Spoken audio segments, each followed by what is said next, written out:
there's a code of silence, and we adhere to it. We don't snitch.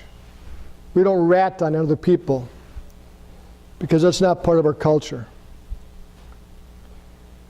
But I'm here to tell you that if you want to consider yourself an ethical person, it's not just about your ethics. It's about what you do when other people do something unethical too. You truly are your brother's keeper, and in policing it's more so than any place else. You know, cops will put their life on the line for somebody in an instant. If you've got a badge, or you wore a badge in the past, it's all it takes. You see another cop in trouble, a traffic stop, a fight on a sidewalk, whatever it is, you jump in, you put your life on the line instantly. You don't even think about it. It's that fast. And every cop does that, whether they're federal, state, local, it doesn't matter. And yet, those same people, those same cops that will risk their life instantly, are the same ones that don't step in and don't say anything when they see other cops doing something that could lead to the loss of their career, the loss of their family, or the loss of their freedom. And why don't we? Why don't we do anything about that? Well, partly because we don't spend any time thinking about it. We don't spend time talking about it. I spoke to a bunch of police chiefs, 36 chiefs in the classroom. I don't know how many were online, at the University of Evanston, at the Center for Public Safety. Now, this is one of the most highly regarded police training programs in the world, really. It's just a great program. And I asked these chiefs, how many of you out in the audience have a program in place for officers who want to come forward with a complaint of misconduct about another cop? Nobody. Not a single chief. Not online, not in the classroom. So I asked this question. I said, okay, what do you do with a police officer who comes forward with a legitimate complaint of misconduct, or maybe even criminal conduct about another cop? Do you take the complaint? Oh yeah. Do you tell them to tell the truth? Absolutely. We expect them to tell the truth, or they could be fired. So they tell the truth about what happened. They give you all the information, and then what do? Do you send them back out into that same squad car? Well, yeah. And you don't see a problem with this? How many times do you think they're going to come in and tell you the truth before they figure out this is not a good plan? This program doesn't work real well. I get letters, emails. Nobody gets letters anymore. I get emails from cops from Canada, United States, all saying the same thing.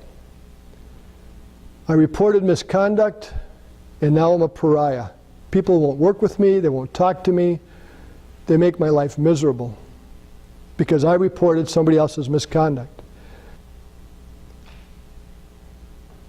Ethics isn't just about policing, and policing, this is my background, so that's what I'm going to talk about.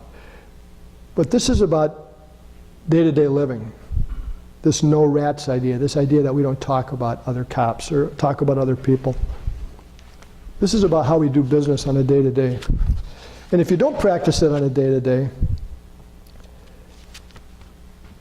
it doesn't get done in the big questions.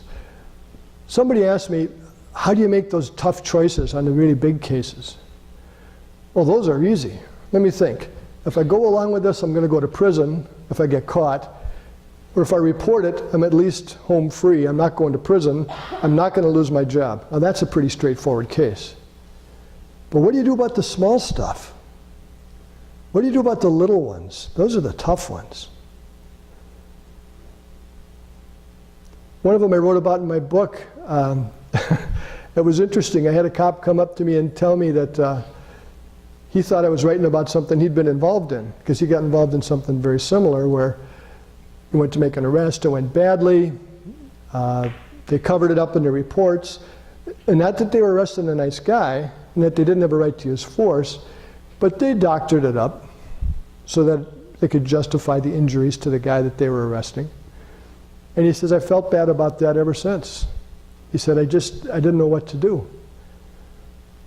He said, I didn't make the reports, my partner did. But he said, I still feel bad. Not that the guy didn't deserve to go to jail, but it wasn't right what happened. So my question to him is, what are you going to do next time? Because that's the big question. We'll all make mistakes. We'll all falter. We'll all walk away at some point, cover our eyes, do whatever it takes. But what are you going to do next time? That's what counts. When I spoke in Edmonton at the police convention, I had been up there, I'd been scheduled to speak up there already, but they had had an officer who had been accused of brutality and convicted of brutality, and he was facing some charges. So he held a fundraiser, and for his fundraiser, he sold No Rats t-shirts. And he invited a bunch of cops, and of course they bought the No Rats t-shirts and No Rats pins. And then he got charged with that, for doing that, for promoting that whole idea. So as part of his punishment, they made him read my book. Yeah, I had mixed feelings about that. I said, so you're hoping to change his ways, or you're doing this because it's a hard read and you're just going to punish him by making him read it, or what? Anyway, so I show up and speak in Edmonton, and I'm told afterwards that right before I was due to speak, they had to go through and sweep the tables, 350 place settings, for all these police chiefs and police board members, because somebody had put No Rats pins every single place setting in the whole place, sometime in the middle of the night. Now, only a cop could have got in there because of the security, and they're sure they know who did it, but nobody would fess up. And they said to me they didn't want to embarrass me by knowing that it happened. I said, how could you embarrass me? I understand that. I understand the No Rats idea. I know what the costs are when you do rat on somebody, when you do talk about what happened. I said, I know how that feels.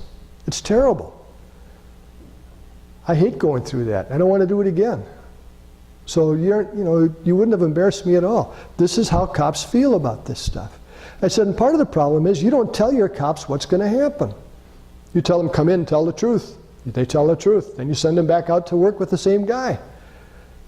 Now, what do you expect is going to happen to them when you put them out there? You think they're going to come in and do that a second time and tell you the truth the next time? Probably not.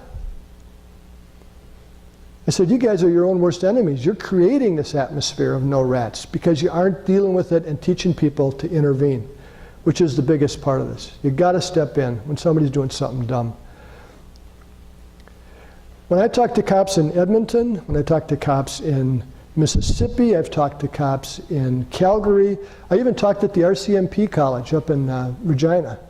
And I ask them, how many of you teach your cops to intervene? Some sort of peer intervention when they see other cops doing something wrong. Nobody. Nobody does that.